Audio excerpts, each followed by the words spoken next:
Kwanza nimshukuru Mwenyezi Mungu kwamba tumefika salama mjini, tuko tayari kwa mchezo kesho.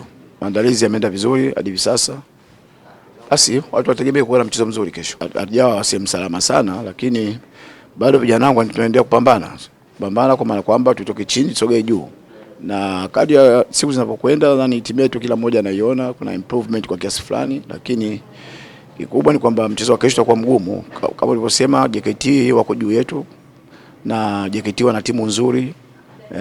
Kwa hiyo nadhani kesho tutegemee kuwa na mchezo ambao kama nadhani utakuwa mchezo wenye ushindani mkubwa sana kesho. Ni kweli siku zote tunapokutana na timu ambayo haina pressure kama ulivyosema, ni kweli JKT wako juu na alama karibu almost 36 kama sikosei, wako juu. Kwa hiyo hawana pressure wao.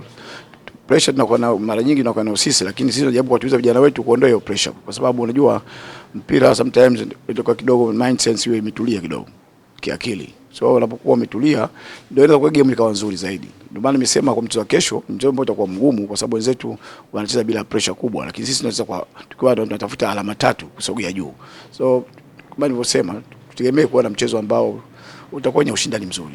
Cha kwanza napenda kumshukuru Mwenyezi Mungu tumeweza kufika Dar es Salaam tukiwa salama. Kwa ujumla, kwa niaba ya wachezaji wenzangu, maandalizi yote kuelekea mchezo wa JKT yamekamilika na tuna imani kuelekea siku ya kesho katika mchezo wetu tutapambana ili tuweze kupata matokeo. Kama unavyoona msimamo ulivyo kwenye ligi, hatupo nafasi nzuri. Kwa hiyo ni mchezo muhimu kwetu na kila mchezaji anahitaji mchezo wa kesho ili kuhakikisha tunapata matokeo na tunaweza kuwa sehemu salama zaidi.